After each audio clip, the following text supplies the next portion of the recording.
Assalamualaikum warahmatullahi wabarakatuh. Salam sejahtera untuk semuanya, teman-teman sebangsa setanah air dari Sabang sampai Merauke. Baik teman-teman ya, setelah kemarin ada debat capres yang pertama ya, saya ingin mencoba bertanya kepada teman-teman semuanya nih, apakah sudah menjatuhkan pada pilihannya nanti di tanggal 14 Februari atau masih bingung ya, karena kemarin waktu debat yang pertama itu kita sudah mulai melihat sejauh mana kualitas dari masing-masing calon ya. Nah, kalau saya sendiri saya pengen mengupas nih, pengen curhat ke teman-teman semuanya. Yang pertama adalah pasangan pertama. Wah, pasangan pertama nih memang hebat ya, dia itu hebat. Dia memang pandai merangkai kata-kata yang indah ya, sehingga membuat orang itu terbuai keindahannya ya. Rangkaian kata-katanya membuat kita, wis ini top markotop nih ya, top markotop. Tapi ya buat saya bahwa negara ini tentunya tidak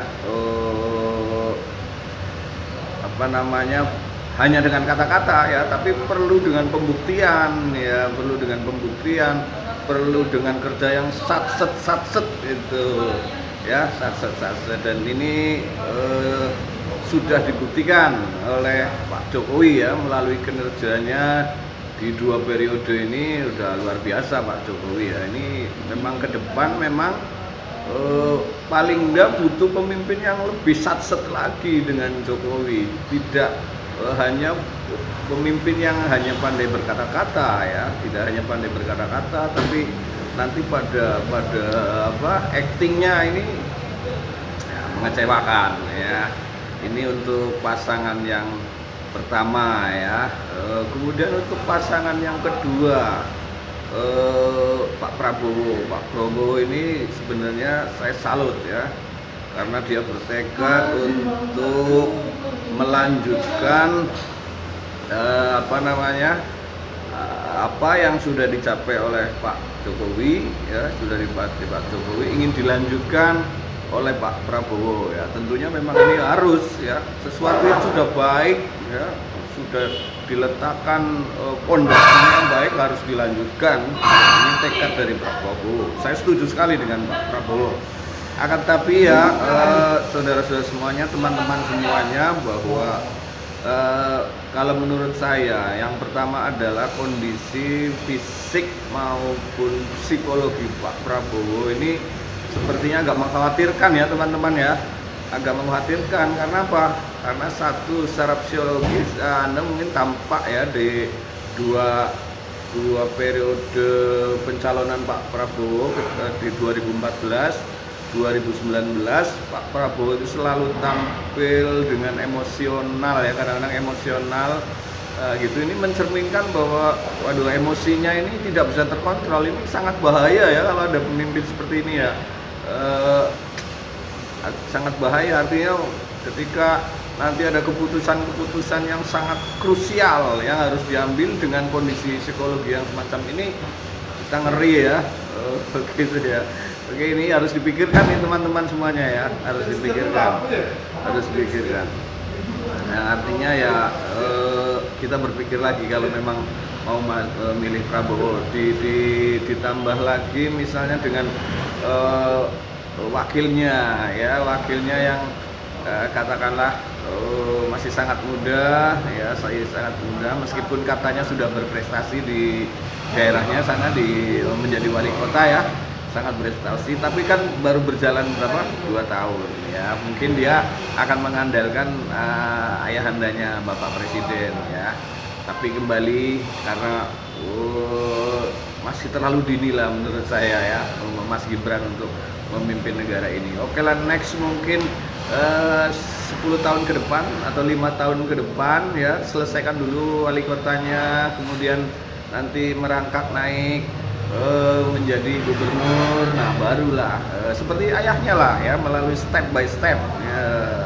Kita memang butuh pemimpin di masa depan yang berpengalaman. Mudah-mudahan Mas Gibran 5 tahun atau 10 tahun ke depan sudah matang ya, barangkali ini menjadi pilihan, tapi untuk 5 tahun atau 10 tahun ke depan ya.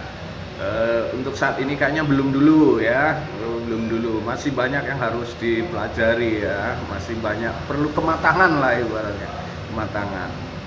Nah ini pasangan nomor 2. Kemudian untuk pasangan nomor 3, nah ini kalau menurut saya ini justru yang paling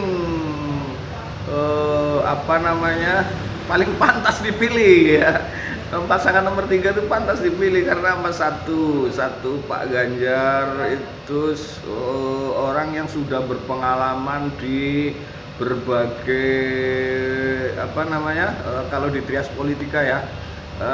Dia sudah pernah menjadi anggota legislatif ya di Dewan ya, itu selama 10 tahun, kemudian menjadi eksekutif, menjalankan pemerintahan di Jawa Tengah selama 10 tahun juga. Ini berarti mereka sudah berpengalaman, bukan hanya wacana, bukan hanya cerita halu ya kan, tapi memang sudah pernah dialaminya bagaimana cara mengatasi masalah masyarakat, bangsa dan negara ya.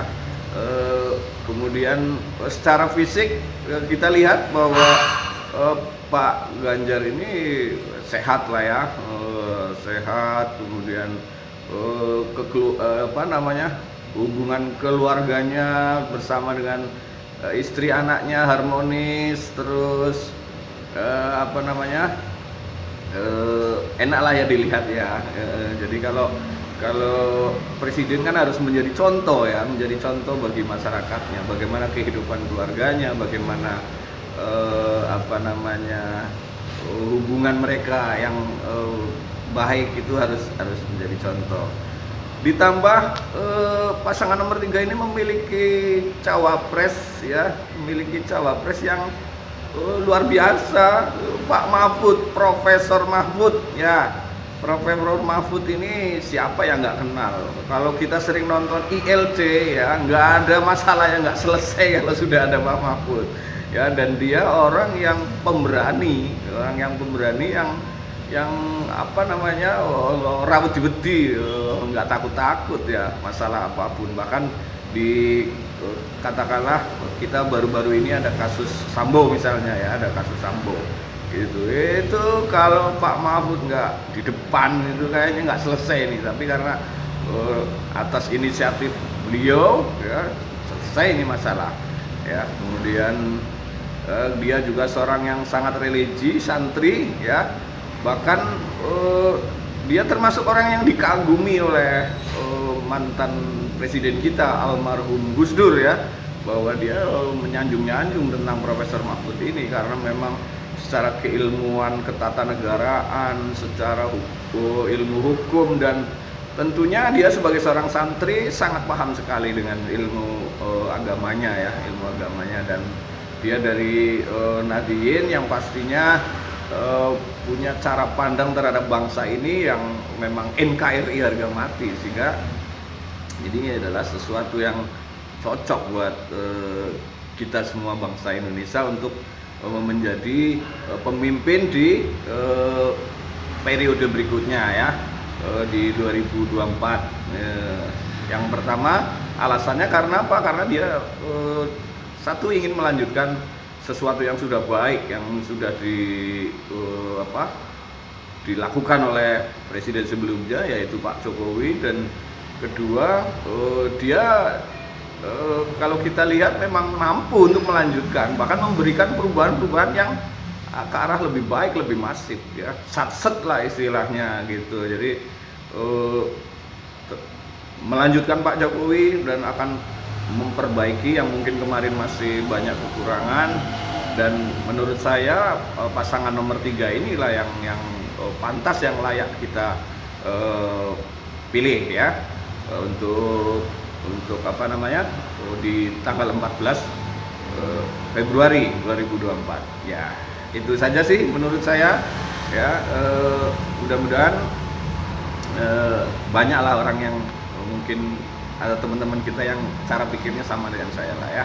Bagi Anda yang mungkin punya pilihan yang berbeda ya monggo, karena ini negara demokrasi dan pastinya memilih itu dilindungi, memilih ya dengan bebas ya, dengan luber istilahnya kalau zaman dulu, langsung bebas rahasia ya, sesuai dengan hati nurani pastinya. Tapi sekali lagi bahwa bangsa ini butuh orang yang siap melanjutkan apa yang sudah dilakukan oleh Pak Jokowi sebelumnya, karena sudah banyak yang baik, kemudian memperbaiki apa yang kemarin masih kurang, dan tentunya ini dibutuhkan seorang pemimpin yang menjadi panutan buat kita dari segi keilmuannya, dari segi pengalamannya ya, dan perlu pemimpin yang psikologinya itu ya mapan ya. Terima kasih teman-teman semuanya. Mohon maaf jika ada kata-kata yang kurang berkenan di hati teman-teman semuanya. Tetap semangat, salam demokrasi ya. Sehat selalu, jangan lupa gunakan hak pilih Anda di 14 Februari 2024. Saya akhiri, wassalamualaikum warahmatullahi wabarakatuh.